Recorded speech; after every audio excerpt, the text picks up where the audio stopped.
ว่าคนกลุ่มนี้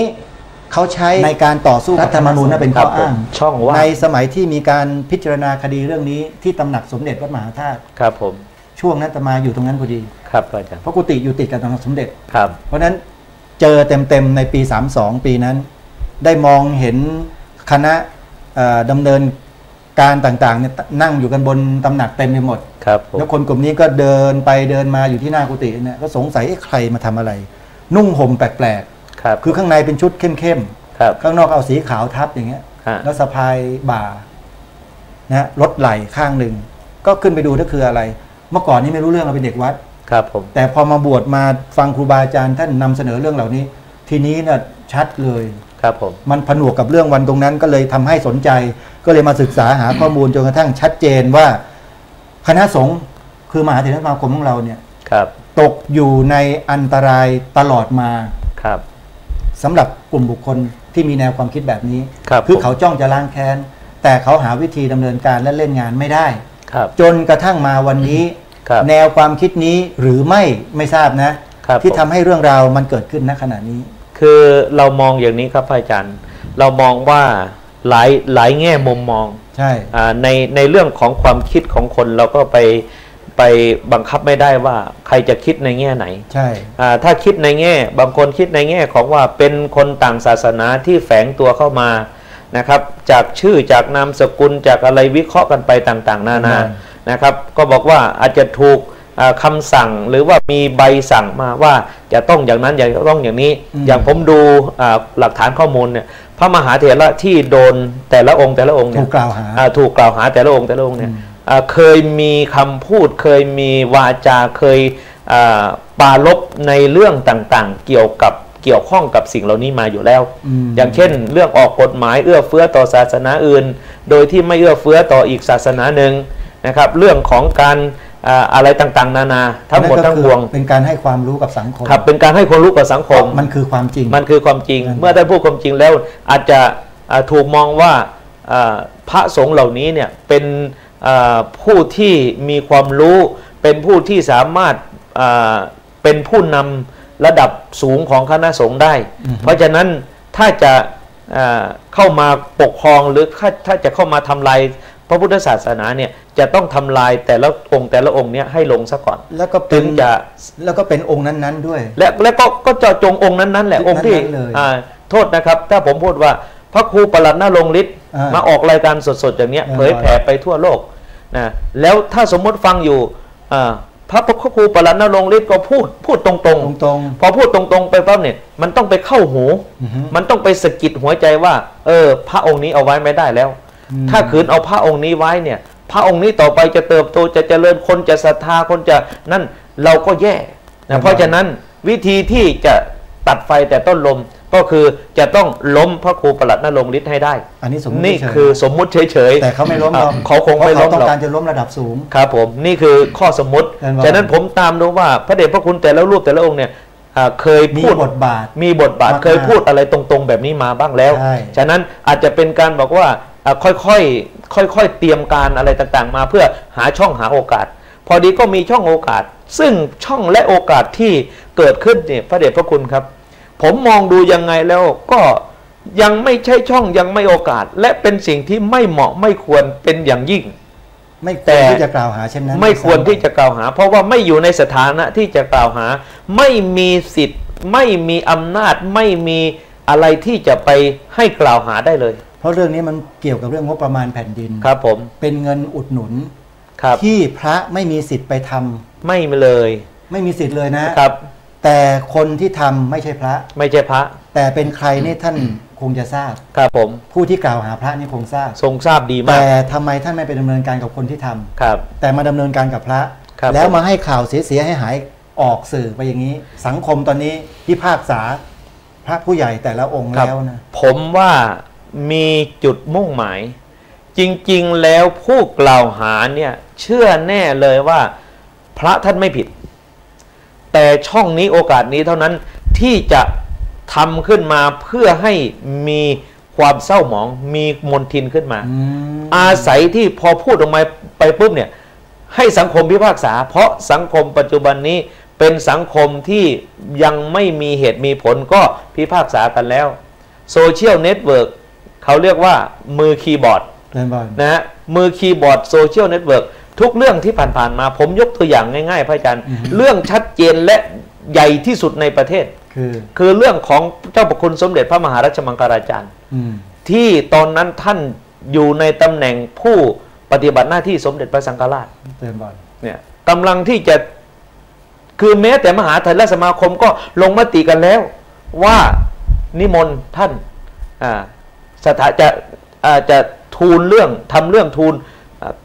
เกล้าให้สถาปนาโดยฐานะตำแหน่งโดยอะไรต่างๆนี่ถูกต้องตรงตามข้อกฎหมายทุกอย่างหมดทุกอย่างแต่สุดท้ายก็มีคลื่นก็คือมีคนมายกเรื่องว่าท่านมีมนทินอย่างนั้นอย่างนี้ทีนี้ก็ทำให้สะดุดไปพอทำให้สะดุดไปในระหว่างที่สะดุดในระหว่างที่เรื่องราวสะดุดนั้นก็มีการสถาปนาอีกองค์หนึ่งขึ้นมาโอเคละเมื่อเป็นแล้วก็น้อมเกล้าน้อมกระหม่อมถวายความเคารพแต่พอเป็นแล้วตั้งแล้วเรียบร้อยเนี่ยเงื่อนไขในการที่พระเดชพระคุณถูกกล่าวหาเพื่อมีมนทินไม่ให้ดำรงตำแหน่งสมเด็จพระสังฆราชกลับถูกพิพากษาว่าท่านบริสุทธิ์แล้วทุกอย่างก็จบแค่นั้นทีนี้ระหว่างนั้นระหว่างที่เรื่องราวเกิดขึ้นเนี่ยมือคีย์บอร์ดไม่รู้ว่าปริพาทไม่รู้ว่าด่าพระไม่รู้ว่าให้ลายป้ายสีพระระดับที่อาวุโสสูงสุดในประเทศได้อย่างไรเพราะฉะนั้นเรื่องอย่างนี้เราอาจสามารถที่จะมองได้ว่าเป็นเจตนาที่จะกระทำให้เกิดขึ้นถูกต้องครับเพื่อทำลายเอาแค่นี้ก่อนครับผมเพื่อทำลายแล้วก็กรณีอย่างนี้ก็จะมาถึงพระเถระอีกหลายๆองค์ถูกต้องที่กำลังจ่อเข้ามาอยู่ถูกต้องลักษณะเดียวกันก็ลักษณะเดียวกันคือทำลายชื่อเสียงเกียรติยศความน่าเชื่อถือทั้งหมดโดยการใช้การวาจาที่เราคุยกันเมื่อกี้นี้ถูกต้องครับคือวจีครับเป็นหอกทิ่มแทงแล้วก็ทำให้สังคมนั้นพิพากษาโดยใช้สื่อนี้เพราะฉะนั้นญาติโยมสาธุชนที่ชมรายการและฟังรายการอยู่ทางบ้านฟังแล้วให้พวกเราได้เข้าใจว่าพระสงฆ์พระมหาเถระผู้ใหญ่ที่ทำคุณประโยชน์กับสังคมประเทศชาติพระศาสนากับบ้านกับเมืองมาเป็นระยะเวลายาวนานเหล่านี้ท่านจะกระทำเยี่ยงนี้เพื่ออะไรทั้งที่สิ่งเหล่านี้ยังไม่ได้มีการสืบค้นหาข้อมูลแล้วก็สืบสาวราวเรื่องแล้วก็ตัดสินเลยแม้แต่นิดเดียวเป็นเพียงแค่ข้อกล่าวหาของคนหนึ่งเท่านั้นเองซึ่งในวันนี้ท่านดร.จรูนก็ไปยื่นเรื่องถึงนายกถึงปปช.ถึงปปป.ถึงสตง.อะไรต่างๆเนี่ยเพื่อที่จะให้ดำเนินการในเรื่องนี้ให้เป็นไปตามระเบียบถูกต้องตามข้อกฎหมายไปแล้วด้วยซึ่งตัวนี้เดี๋ยวก็ว่ากันไปนะฮะเพราะฉะนั้นจึงขอฝากทุกท่านว่าใช้วิจารณญาณใช้โยนิโสมนสิการสติปัญญาให้มากแล้วก็ทำจิตใจให้เป็นกลางๆอย่าเพิ่งเชื่อข่าวในกระแสของโลกโซเชียลแล้วก็สื่อต่างๆตอนนี้เราอย่าเพิ่งไหลไปตามนะโยมนะให้ตั้งสติให้ดีแล้วก็ฟังคำพิพากษาคำตัดสินของผู้ที่เกี่ยวข้องในทางข้อกฎหมายเนี่ยจนถึงที่สุดก่อนจึงค่อยตัดสินเพราะไม่เช่นนั้นแล้วจะเสียหายเหมือนอย่างที่กล่าวมาทั้งหมดถูกต้องครับนะตรงนี้ขอฝากไว้ด้วยนะโยมนะนี่คือสิ่งที่อยากจะฝากพี่น้องสาธุชนญาติธรรมทุกท่านว่าข่าวอะไรที่เกิดขึ้นเรื่องราวอะไรเกิดขึ้นอย่าพึ่งไปด่วนตัดสินอย่าพึ่งไปด่วนพิพากษาพุทธศาสนาสอนให้เราใช้สติปัญญาสอนให้ใช้โยนิโสมนสิการสอนให้ใช้เหตุใช้ผลฉะนั้นทุกอย่างเนี่ยเมื่อยังไม่ถึงที่สุดเมื่อยังไม่จบไม่สิ้นไม่เป็นที่ประจักษ์ก็อย่าพึ่งไปด่วนสรุปเพราะมันจะเป็นบาปเปล่าๆนะครับมีแนวพระราชดำริซึ่งเป็นกระแสพระดำรัสขององค์พระมหากษัตริย์ในอดีตพระองค์หนึ่งพระอาจารย์ครับครับอาจารย์ซึ่งเป็นหนังสือที่ทางท่านเจ้าพระคุณสมเด็จพระพุทธาจารย์เกี่ยวปเสนมหาเถระให้พระท่านจัดพิมพ์เผยแพร่ขึ้นมาคือหนังสือศาสนาประจำชาติเล่มนี้นะไม่ต้องดูก็ได้ครับผมในความตอนหนึ่งนะครับซึ่งเป็นข้อความที่ปรากฏอยู่ในกฎหมายรัชกาลที่5ครับรัตนโกสินทร์ศก117เรื่องประกาศจัดการเล่าเรียนหัวเมืองที่อัญเชิญกระแสพระดำรัสตรงนี้ขึ้นมาอ่านให้กับญาติโยมสาธุชนผู้ชมผู้ฟังที่อยู่ทางบ้านได้ฟังเนี่ยมีเหตุผลเกี่ยวกับเรื่องที่คุยกันมาทั้งหมดว่าทำไม ในยุคปัจจุบันนี้จึงทำกันได้ขนาดนี้ทั้งที่พระสงฆ์นั้นอยู่ในฐานะของบุคคลที่ควรเคารพกราบไหว้บูชาเทิดทูนแล้วก็ให้ความเชื่อถือมากที่สุดในสังคมแต่กลับถูกกระทำเยี่ยงนี้กับบุคคลต่อบุคคลลักษณะแบบนี้ทำไมถึงเกิดเรื่องราวเหล่านี้ขึ้นมาได้ที่อัญเชิญมาเพื่ออยากจะให้ญาติโยมตั้งใจฟังให้ดีนะว่าคณะสงฆ์ของประเทศไทยของเราตั้งแต่อดีตมาเนี่ยได้รับการยอยกให้เป็นบุคคลที่มีความสำคัญและมีประโยชน์ต่อสังคมอย่างไรองค์พระบาทสมเด็จพระจุลจอมเกล้าเจ้าอยู่หัวได้มีกระแสพระดำรัสตรัสไว้อย่างนี้ว่าประชาชนในสยามราชอาณาจักรนี้ย่อมเป็นผู้นับถือพระพุทธศาสนาโดยมากพุทธศาสนิกชนในพระราชอาณาจักรย่อมได้สดับปรับฟังพระสัทธรรมซึ่งสมเด็จพระบรมศาสดาสัมมาสัมพุทธเจ้าบัญญัติสอนไว้เป็นวิถีทางสัมมาปฏิบัติจากพระภิกษุสงฆ์ซึ่งมีอยู่ในสังฆารามทั่วพระราชอาณาจักรแลได้ฝากบุตรหลานเป็นศิษย์เพื่อให้ร่ำเรียนพระบรมพุทโธวาทแลวิชาซึ่งจะให้บังเกิดประโยชน์กล่าวคือวิชาหนังสือเป็นต้นในสำนักพระภิกษุสงฆ์เป็นประเพณีมีสืบมาแต่โบราณกาลจนบัดนี้นับว่าพระภิกษุสงฆ์ทั้งหลายได้กระทำประโยชน์แก่พุทธจักรและพระราชอาณาจักรทั้งสองฝ่ายเป็นอันมากเมื่อพระบาทสมเด็จพระเจ้าอยู่หัวทรงพระราชปรารภถึงการที่จะทำนุบำรุงประชาชนทั้งหลายให้ตั้งอยู่ในสัมมาปฏิบัติและให้เอื้อเฟื้อในการที่จะศึกษาวิชาอันเป็นประโยชน์เพื่อจะให้ถึงความเจริญยิ่งขึ้นโดยลำดับจึงทรงพระราชดำริเห็นว่าไม่มีทางอย่างอื่นจะประเสริฐยิ่งกว่าจะเกื้อกูลพระภิกษุสงฆ์ทั้งหลายโดยพระราชทานพระบรมราชูปถัมภ์ให้มีกำลังสั่งสอนธรรมปฏิบัติและวิชาความรู้แก่พุทธศาสนิกชนบริบูรณ์ยิ่งขึ้นกว่าแต่ก่อนดร.ทองฟังพระองค์ท่านตรัสถึงพระสงฆ์อย่างนี้แล้วเปรียบเทียบกับคนในยุคนี้แล้วที่กระทำต่อพระภิกษุสงฆ์เราเนี่ยในระดับเดียวกันนะฮะระดับของผู้ที่บริหารกิจการของคณะสงฆ์ด้วยซ้ำไปมองยังไงก็มองในแง่ที่ว่าคนโบราณตั้งแต่พระมหากษัตริย์จนกระทั่งไปถึงเจ้าฟ้าเจ้าเมืองผู้ปกครองในบ้านในเมืองล้วนแล้วแต่ให้ความเคารพพระภิกษุสงฆ์เป็นครูบาอาจารย์และส่งลูกส่งหลานไปศึกษาเล่าเรียนจากพระสงฆ์ฉะนั้นพระสงฆ์เนี่ยตั้งแต่ไหนแต่ไรมาทำคุณประโยชน์ต่อประเทศชาติบ้านเมืองและพระศาสนามาโดยตลอดจนกระทั่งมาถึงยุคหลังที่เรื่องราวของการศึกษาถูกแยกออกไปจากวัดถูกแยกออกไปในการที่ถูกแยกออกไปจากหลักสูตรการศึกษาขั้นต่างๆจนกระทั่งทำให้เห็นคุณค่าของวัดเห็นคุณค่าของพระสงฆ์ลดน้อยถอยลงนะครับฉะนั้นก็เลยคนยุคใหม่จึงเห็นคุณค่าของพระสงฆ์น้อยลงและบางทีบางครั้งอาจจะเห็นคุณค่าของพระสงฆ์เพียงแค่ผู้ที่คอยรับทานและให้พรเท่านั้นไม่ได้คิดถึงคุณประโยชน์ของพระสงฆ์คุณูปการที่ท่านทำมากับประเทศชาติบ้านเมืองดูพระสงฆ์เห็นพระสงฆ์และคิดกับพระสงฆ์เพียงแค่เป็นสัญลักษณ์ของผู้ที่เอาของไปทำบุญและได้รับพรเท่านั้นนี่คือความไม่เข้าใจคือณตอนนี้ประเทศไทยเราเดินมาถึงจุดนี้แล้วนะพระอาจารย์เดินมาถึงจุดที่ว่ามองเห็นพระแค่ผู้รับสังฆทานและผู้สะเดาะเคราะห์ให้แก่แต่ความเป็นจริงแล้วพระเป็นอย่างนั้นเพียงแค่แต่ความเป็นจริงแล้วพระเนี่ยคือด้วยความเป็นที่พึ่งเมื่อโยมต้องการเป็นที่พึ่งแบบไหนพระจัดให้หมดทุกอย่างพระทำไม่ได้หมดทุกอย่างเพราะเป็นความปรารถนาต้องการเพราะเป็นความปรารถนาของโยมแต่ละคนก็ปรารถนาไม่เหมือนกันบางคนต้องการไปศึกษาพระธรรมวินัยชั้นสูงก็สอนธรรมวินัยชั้นสูงให้ศึกษาพระอภิธรรมก็สอนพระอภิธรรมให้ศึกษาพระสูตรก็สอนพระสูตรให้เปิดมหาจุฬาเปิดมหามกุฏโยมเข้าศึกษาถึงปริญญาเอกได้จะทำบุญบ้านก็ไปจะทำบุญก็ไปให้จะไปให้พระไปนิมนต์ไปบังสุกุลหมาทุกอย่างได้หมดครับทุกอย่างได้หมดพระทำให้ได้ทั้งหมดทำให้โยมได้หมดผีเจ้าเข้าศูนย์ก็หนีไปไหนไม่ได้ก็พระไปไล่ให้ทุกอย่างฉะนั้นพระจึงเป็นผู้ที่มีคุณประโยชน์ต่อประเทศชาติบ้านเมืองทุกอย่างฉะนั้นตลอดการมาถึงทุกวันนี้ก็เหมือนกันอย่าปฏิเสธในหัวใจของท่านเลยว่าท่านยังไงเนี่ยท่านก็ หนีไม่พ้นพระหรอก อาจารย์บอย ตายก็พระนี่แหละไปสวดบั เพ ง ราะ ส ฉะ กุ นั้ ล น ให้ ข่าวสารข้อมูลอะไรก็แล้วแต่ที่ออกมานะตอนนี้ญาติโยมสาธุชน ครับ ขอให้ใช้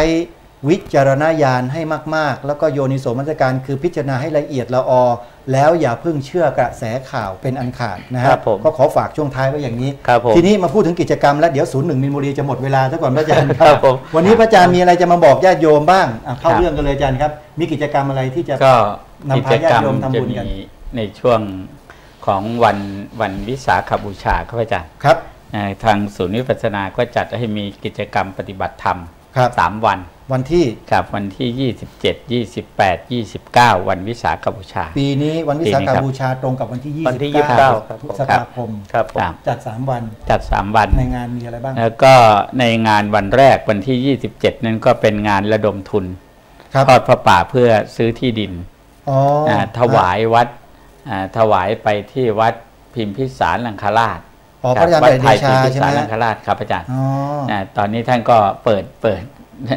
ดูอยู่ทางประเทศอยู่นะทาง ครับ ที่ ครับ อินเดียอยู่ครับอาจารย์นะตอนนี้ครับ เอ๊ะการระดมทุนคราวที่แล้วนี่ยังไม่ ครับ แล้วเสร็จใช่ไหม ครับ ดรทอง อาจารย์ ดรทอง ครับคือเรื่องของการระดมทุนเรื่องที่ดินนะครับก็เรียนท่านผู้ชมให้ทราบว่าที่ดินของวัดไทยพิมพิสารลังคราชที่เราระดมทุนนะครับเมื่อคราวที่แล้วนะครับ เป็นวัน ที่เราไปซื้อเป็นที่ดินในส่วนจากบริเวณวัดมาหาถนนใหญ่ ที่นี่จากบริเวณวัดมหาถนนใหญ่เนี่ยมันจะเป็นแนวขนานไปกับถนน เป็นวัน นะครับทีนี้ตรงที่เราไปซื้อที่แรกนะครับก็คือ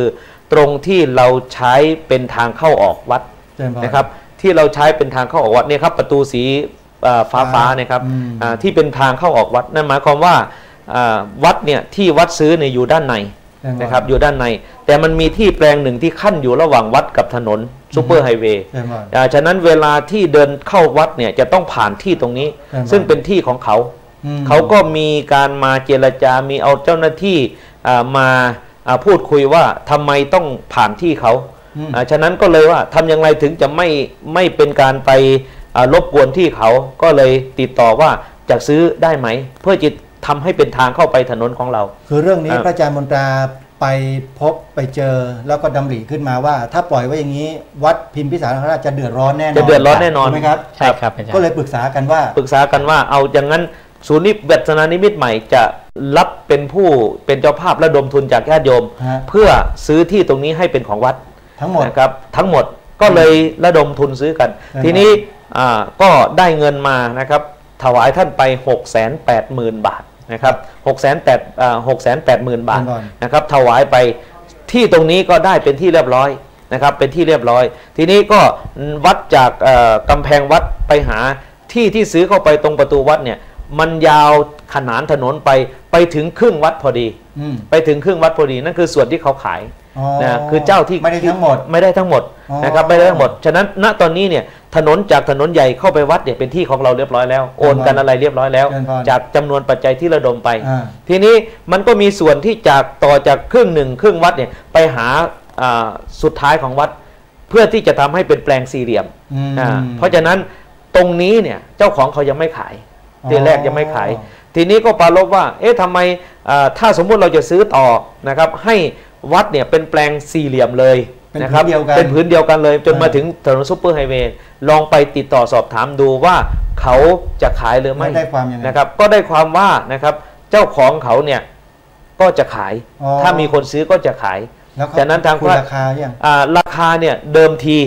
ต้องแจ้งว่าราคาเดิมทีเนี่ยเขายังพูดราคาเท่ากับที่เจ้าที่ขายไปแล้ว ขายไปแล้ว เจ้าที่ขายไป แต่ต แล้ อ วน นี้ หน้าตอนนี้นะครับผมเข้าใจอย่างนี้นะครับว่าแขกก็คือแขก อืม ภาษิตก็คือเจอแขกกับงูให้ตีแขกก่อน เพราะฉะนั้นณตอนนี้ผมยังไม่เชื่อ100%ว่าแขกจะขายราคาเท่าเดิม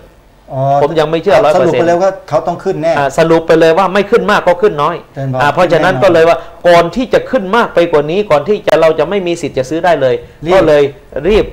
ก็เลยจัดผ้าป่า ก็เลย วันที่ จัดผ้าป่า 27 นี้ขึ้นมาเพื่อที่จะขยายพื้นที่ให้เต็มบริเวณนะครับพระอาจาร อ๋อ ย์ เข้าใจ ครับ แล้ว นี่คือจุด ญา มุ่ ติ ง โย หมาย ม ครับ สรุปแล้วคือที่ดินที่เราได้ระดมทุนแล้วก็ซื้อให้กับทางวัดพิมพิสารลังคราชที่อินเดียเนี่ยยังไม่จบสิ้นนะโยมนะเพราะครั้งที่แล้วเราเข้าใจผิดว่า เราจะได้ที่ทั้งหมดแต่กลับไม่ใช่เขารังวัดให้เราเพียงแค่ครึ่งเดียวคือจากปากประตูไปทางด้านฝั่งขวามือถ้าเราเดินเข้าไปครับผมฝั่งขวามือที่เป็นสี่เหลี่ยมคางหมูนะครับผมแต่ว่าฝั่งซ้ายนี่ยังไม่ได้ฝั่งซ้ายยังไม่ได้ดำเนินการยังไม่ได้เพราะฉะนั้นเพื่อไม่ให้เกิดเป็นปัญหากับทางวัดพระอาจารย์มนตราจึงดำริว่าจะต้องดำเนินการเรื่องนี้ยังไงพระอาจารย์ครับพระอาจารย์ก็คิดว่าเราก็ขอความร่วมมือร่วมแรงร่วมใจรวมกำลังกันอีกครั้งหนึ่งครับเพื่อให้ที่ดินเนี่ยตกเป็นสมบัติของพระพุทธศาสนาแล้วเราไม่ได้ไปไหนเลยก็พระอาจารย์ฮะถวายเป็นพุทธบูชาแล้วเป็นที่พักที่อาศัยที่ปฏิบัติธรรมที่ทานอาหารของชาวพุทธนั่นเองครับอาจารย์ในโอกาสที่ญาติโยมไปแสวงบุญปฏิบัติบูชาดินแดนพุทธภูมิถึงแม้ว่าโยมจะโยมร่วมทำบุญมาโยมไม่มีกำลังในการไปเนี่ยหมายถึงว่าด้วยอายุมากก็ดีด้วยการทรัพย์สินที่ไม่เพียงพอในการใช้จ่ายในการเดินทางเนี่ยแต่โยมก็ได้บุญจากบุคคลที่เขาที่เราได้ซื้อได้ถวายที่ดินเนี่ยครับอาจารย์ได้อานิสงส์ของบุญนั้นเป็นสมบัติของเราบุญเป็นสมบัติของบุคคลอาจารย์ฮะใครทำคนนั้นได้พระอาจารย์ดังนั้นเราก็ผมเองจึงตัดสินใจว่าอ้าวช่วยท่านพระอาจารย์เพราะว่าเราเคยอยู่ในพื้นที่ที่มีเราเห็นวัดในกรุงเทพหลายวัดที่มีแต่เฉพาะตรอกซอกซอยเข้าวัดเล็กๆกับพระอาจารย์แล้วเราก็เคยเห็นอย่างนั้นพระอาจารย์แทนที่วัดเราจะอยู่อย่างสง่างามเหมือนกับโบสถ์อื่นวัดอื่นที่อื่นศาสนาอื่นเขาบ้างเนี่ยกับวัดเนี่ยไปอยู่ในตรอกซอกซอยเล็กๆแล้วความงามนี่ก็หายไปผู้คนที่จะรู้จักเชิดชูในพุทธศาสนาก็หายไปครับอาจารย์ฉะนั้นเราก็ผมเห็นว่ามันเป็นประโยชน์ครับอาจารย์เป็นประโยชน์กับต่อชาวพุทธเราอย่าช้าเลยพระอาจารย์ทัพเรือทองฮะบอกญาติโยมซิว่าการระดมครั้งนี้แล้วเสร็จเลยเนี่ยนะจะให้ญาติโยมทำบุญกันยังไงเดี๋ยววันที่27เห็นว่าจะมีการทอดพระป่าด้วยครับวันที่27พฤษภาคมปีพระพุทธศักราช2561นี้เป็นสัปดาห์ส่งเสริมพระพุทธศาสนาทางศูนย์วิปัสสนานิมิตใหม่ท่านอาจารย์ก็กำหนดงานเอาไว้วันที่7ตรงกับวันอาทิตย์นะครับที่27พฤษภาคมนั้นเป็นวันระดมทุนในการร่วมทอดพระป่าสามัคคีถ้าสมมติว่าท่านผู้ชมผู้ฟังที่กำลังชมกำลังฟังอยู่มีความประสงค์จะร่วมทำบุญนะครับตารางวาละ 4,000 บาท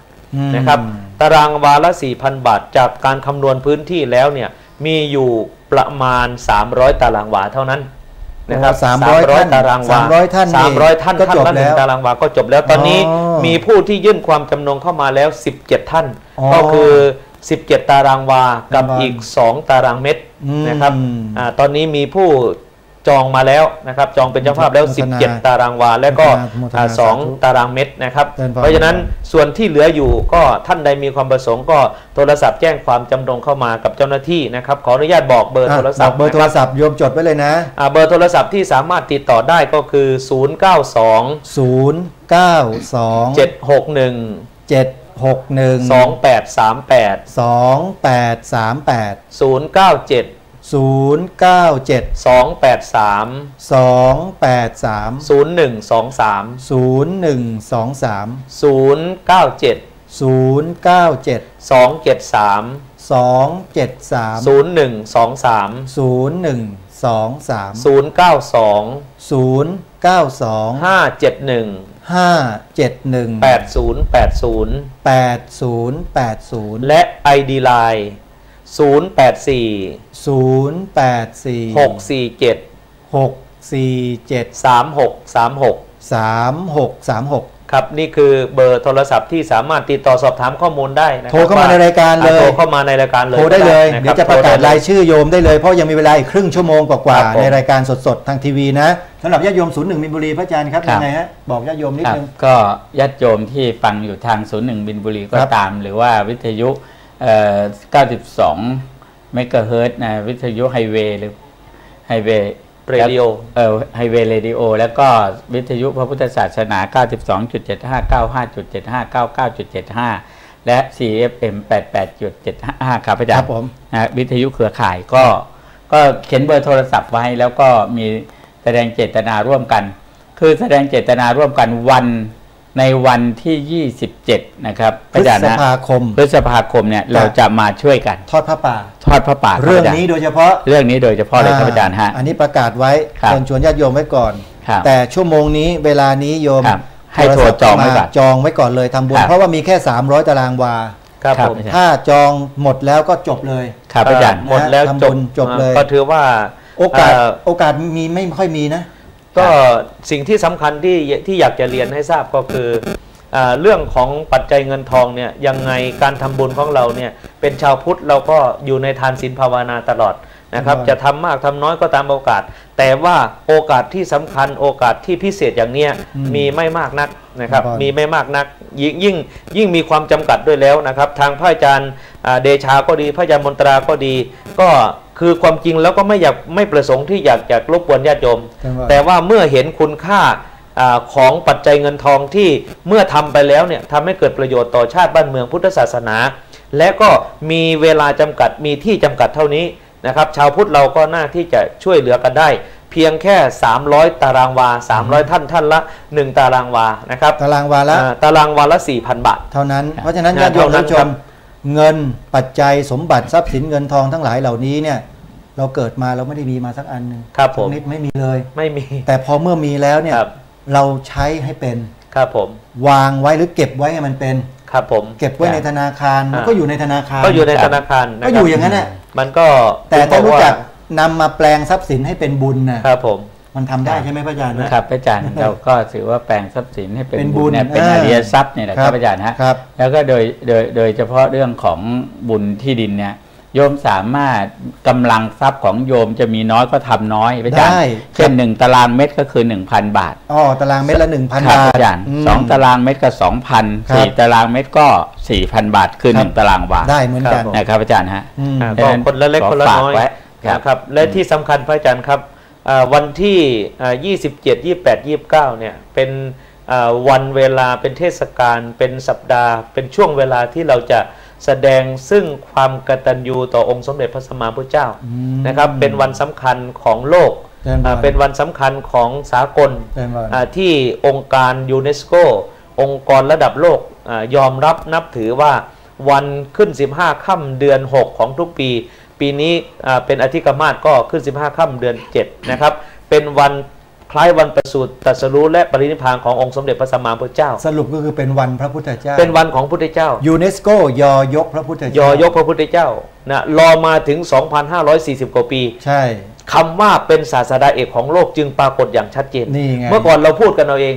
ถ้าอยู่ครองคฤหัสถ์จะได้เป็นจักรพรรดิถ้าออกบวชจะได้เป็นศาสดาเอกของโลกเราพูดกันในหมู่ชาวพุทธแต่องค์การระดับโลกไม่ยอมรับทีนี้เมื่อประกาศยอมรับก็แสดงว่าคำทำนายนั้นรอเวลามา 2,500 กว่าปีถึงเกิดเป็นรูปธรรมขึ้นมาเพราะฉะนั้นเมื่อถึงวาระในแต่ละปีในช่วงวิสาขบูชาสมควรหรือที่ชาวพุทธเราจะนั่งเฉยๆกันถูกต้องครับอาจารย์ต้องมาเฉลิมฉลองนี่คือสิ่งที่เราควรยินดีแล้วที่ศูนย์ประทานในมิตรใหม่นี่ก็พร้อมทุกอย่างพร้อมทุกอย่างนะครับท่านอาจารย์ก็เลยว่านอกจากเอาละบุญใหญ่ในเรื่องของการซื้อที่ดินถวายเป็นพุทธบูชาตอบแทนพระพุทธเจ้าแล้วอันที่สองก็คือการปฏิบัติเป็นพุทธบูชาหลังจากที่ทอดผ้าป่าเสร็จแล้วเนี่ยท่านใดประสงค์ที่จะปฏิบัติธรรมต่อนะครับก็สมาทานศีลรักษาศีลก็คือบวชเนคขมะจารีเนคขมะจารีได้เลยต่อในตอนเย็นวันที่27เลยครับวันที่28ก็ปฏิบัติธรรมทั้งวันวันที่29ซึ่งเป็นวันจริงของวันวิสาขบูชาตอนเช้าก็มีพิธีทำบุญตักบาตรนะครับตอนสายก็สมาทานศีลถวายสังฆทานตอนเพลตอนบ่ายก็ปฏิบัติวิปัสสนากรรมฐานตกตอนเย็นไหว้พระสวดมนต์เจริญวิปัสสนาแล้วเรายังได้ทำประทักษิณนะครับทำทักษิณาวัตรถวายเป็นการบูชาด้วยนะครับจนกระทั่งว่า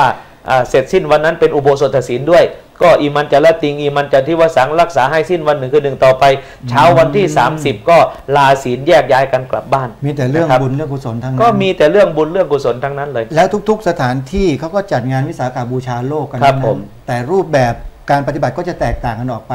เช่นมีการเน้นเรื่องวิชาการเน้นเรื่องกิจกรรมการประกวด